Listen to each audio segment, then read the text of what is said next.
I've got a lot of books back there, and that list is always growing. So let's add to it.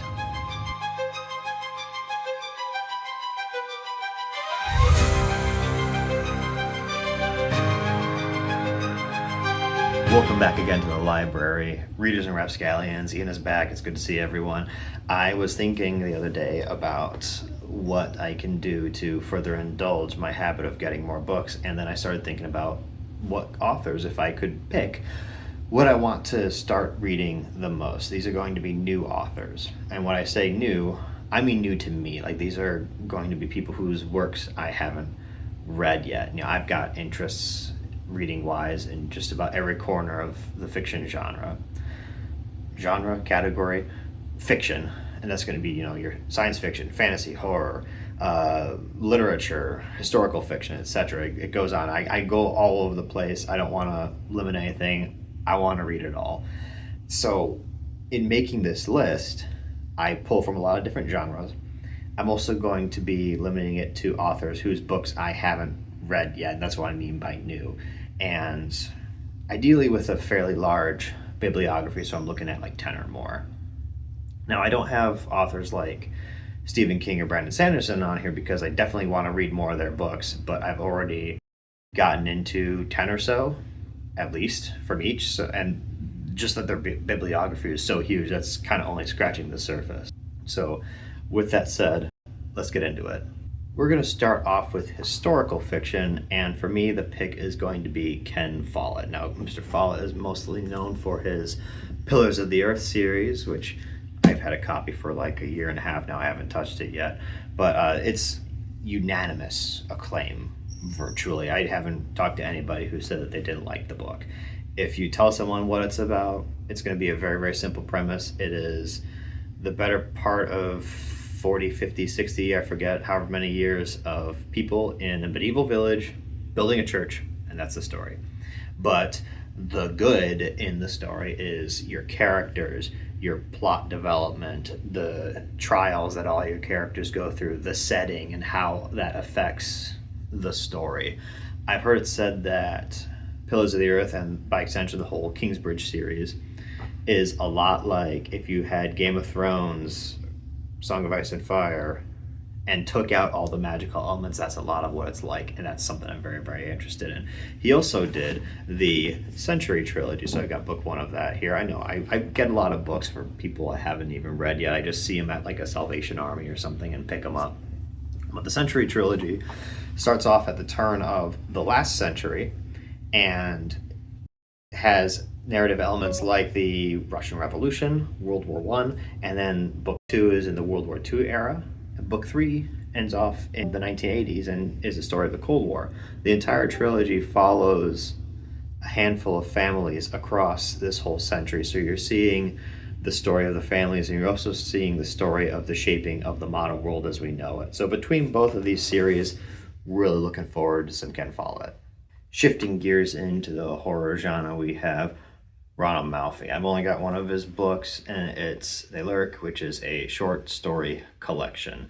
I haven't leafed through it yet. I was going to last spooky season, but time got away from me. I'm very, very interested in a guy that they're calling anything from the next big thing in horror to the heir apparent to Stephen King. Very, very excited about some of the blurbs I've read about some of his books. I'm talking Bone Away, I'm talking Black Mouth, Small Town Horror. These are all books that seem super interesting to me. A lot of horror that you do get, it ends up the big scary monster is like a serial killer. Now, those are the real monsters, those are the scary ones in the real world, but I want to see ghosts and demons and all that crazy supernatural stuff, and it sounds like Ron Malfi is going to be the guy for me. I'm definitely checking out a lot of his books come spooky season. I've got Bone White in the mail right now, and we'll see if I can wait that long. I'm super interested in this author. We're going to change again genres, and this time we're going to the fantasy authors I most want to read that I haven't read yet. We're going to be sticking in fantasy for a little while. So very top of that list, I've somehow managed to avoid buying any books from her. this is going to be the First Lady of Fantasy herself, Miss Robin Hobb, and Realm of the Elderlings. So I spent the last couple years reading through 14 books of Wheel of Time. Why not pick up a 16 book series? So Realm of the Elderlings is 1, 2, 3 trilogies, a tetralogy, and then ending off in another trilogy. So you can read those in little chunks or all at once. I don't know which one I'm going to do yet because I don't have the books yet, but I hear nothing but amazing things about Realm of the Elderlings. You follow characters throughout their entire lives. A bit of a slow burn from what I hear, but just astonishing character development, great villains, plot twists, things happening to these people. You go through the ringer with them, and it's emotional heart punch after emotional heart punch. I really, after reading Wheel of Time and spending so much time with those characters, I'm really in the mood for some more fantasy that I'm going to be able to stick with these guys for a long time and really get to know them as characters. I think this might be my next really big fantasy series that I pick up is going to be Realm of the Elderlings. Next in fantasy is going to be Janny Wirtz. Now, I was able to find Curse of the Mistwraith just on a table at a giant used book sale. I want to say that was in the spring. I did a TBR that had this book in it, or rather a book haul. But I just had heard briefly about Janny Wirtz, and it's all been positive, but it's still not really been a lot that I've heard about it. I know that Wars of Light and Shadow, which is the series, it's 11 books over 5 arcs. It's a complex tale of warfare and epic fantasy. It's one of those ones that incredible prose. Miss Janny Wirtz is supposed to be an amazing wordsmith. You get complex narratives that you really got to pay attention to, and it's one of those ones that you can read it and you can enjoy it, but it really rewards the reader for following along and paying attention and picking up on things and giving me a challenge. I finished Book of the New Sun back in August, I think, and that is a book series that was singularly challenging, and I'm really looking forward to something that is going to be kind of in that vein of deeply woven, complex narrative, especially something that's set in epic fantasy. We have something else on the list that is of a similar vein, so hold on for that one. So next on this list is an author who I wasn't quite sure what genre to put him in. Then that's going to be Guy Gabriel Kay. So I've seen him everything from fantasy to historical fiction to split the difference and call it historical fantasy. His bibliography is broad and expansive. It combines fantasy with fictionalized versions of our own world, if that makes sense. If nothing else, it's that kind of premise that really intrigues me about his work. So the one book, which I don't have yet, but I feel like is going to be the first one of his I pick up, is going to be Lions of Al-Rasan. And the setting and plot and story and characters of that are all based around the Moorish Spain from our world. So in the Middle Ages in Spain up until 1492, from I think it was about a 500 or 600 year time span, Spain was ruled by the Arab world, and it was only just before the year 1500 that was taken back by the Spanish. And this book is a fictionalized version of that history, and it weaves together those historical elements with fantasy worlds. And all of his books, at least most of them are, from what I understand, are standalones. There's a couple that are in series or a duology, but the idea of having a premise that's just that intriguing, that just kind of perks my ears up a little bit, and also most if not all of them being standalones you can just kind of read in any order. I'm really intrigued to check out his works. If I should start somewhere else with Guy Gabriel Kay, please let me know in the comments. I really want to give this author a go. Next in fantasy is going to be Mr. John Gwynne. So in some of my other videos you might have seen I have the first 3 of Faithful and the Fallen up on the shelf there. I basically just get lucky and see them at bargain prices whenever I go to occasionally when I go to book sales and I pick them up because I'm very interested in the series. I just haven't been able to make time for it yet. He just finished off his next series, or his newest series, I should say, which is Bloodsworn Saga. I think that last one came out either end of last year or earlier this year. So he's got a tetralogy of Faithful and the Fallen, and then there's a sequel series to that, which I think is a trilogy, if I remember right, and then Bloodsworn, which is another trilogy. Beloved by BookTube, apparently, if the hype is to be believed. John Gwynn's fantasy works are epic, action-packed, high octane. He's just supposed to be like great character work, great fight scenes, and something similar to Joe Abercrombie. Now, First Law is a series that I absolutely love, and anyone who can compare to that is going to be right up my alley. Someday soon, I'm just going to have to tell myself to take these off the shelf and just go ahead and read them. So last but certainly not least in fantasy is going to be someone who needs no introduction to hardcore fantasy readers, Mr. Steven Erikson himself with Malazan, Book of the Fallen. Just like Curse of the Mistwraith, this is supposed to be something that is complex, interwoven, interconnected, a good challenge for a dedicated reader, something that really rewards the reader for paying attention, thinking about it, and taking time to digest the series as you're going through. So the main Malazan series is 10 books, and is it Ian C. Esselmont, I think, is the author who also writes books within that world, and I hear all kinds of crazy things about it. The people who finish the series just rave about the whole thing.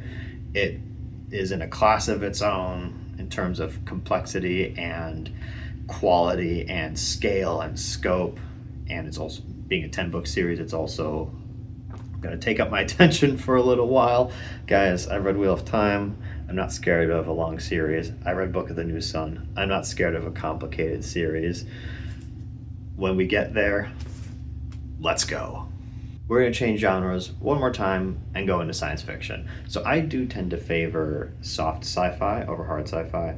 I do like The Expanse. I like Andy Weir's stories, and those are definitely on the more technical hard sci-fi side, but softer sci-fi does tend to have kind of stronger characters, so to speak, which is, I'm definitely a character first guy. But my next author is apparently the hardest of hard sci-fi, and that's going to be Alistair Reynolds. Specifically, I've got the first book in Revelation Space. So this kicks off a space opera that weaves together multiple narratives culminating in a grand climax. I'm really hoping it's going to be good. I honestly picked it up because I thought the cover looked nice. As silly of a reason to pick up a book as that is, his trilogy apparently, and the broader scope of his stories within the Revelation Space universe cover millennia of a futuristic timeline. We'll give it a go and see how we like it. I've got the book, so hopefully it's a good one. For the next sci-fi author, I have Lois McMaster-Bujold. Now, I don't really see her works talked about all that much in the Bookstagram, BookTube, online sphere, and yet she is tied with Robert Heinlein as the single most decorated science fiction author in terms of Hugo Awards of all time. She's got 4 for Best Novel. So, gotta be doing something right. I'm hearing all kinds of amazing things about her Verkosigan saga, which is like the main series. It's a space opera that combines everything with military science fiction and interpersonal drama, romance, humor, mystery. It's supposed to be something that's very, very accessible. I know I talked about how I like complex books. I also kind of could use something from time to time that you can just jump in and jump out of and kind of go through a series, maybe something a little bit lighter. At the same time, I hear it's like super intense. It has some really, really heavy themes, so we'll see how that goes.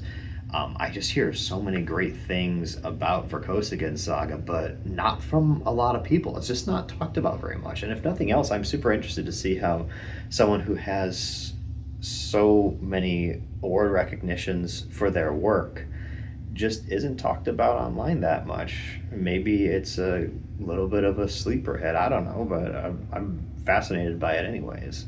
Last but not least is going to be Peter F. Hamilton. I just did a recent book haul where I talked about how I picked up The Reality Dysfunction. He's apparently the United Kingdom's #1 science fiction writer. He's got the big books, which I love, and I can't seem to find a definitive answer if he is hard or soft science fiction focused. The answer to that seems to be yes. So he has Reality Dysfunction, which is the Night's Dawn trilogy, and they're all that big. He has it's called the Commonwealth Saga, and that's a 2-volume book series. There's Salvation, I think that's a 3 or 4 book series, and just big crazy ideas, and just kind of goes all over the place across all different universes, all different spans of time. I guess Commonwealth Saga is mankind has expanded across the universe with wormholes, and then one day a scientist in an observatory sees a star just blink out of existence, and they have to kind of go figure out why. There's lots of stuff to check out with this guy, especially with the big books like I love. I'm really, really excited to check out Mr. Hamilton. Thank you guys so much for joining me here in the library today. Please leave a comment on what you think I should get to first, and subscribe if you feel like I have earned it today. We will see you next time in the library. Thank you so much for watching.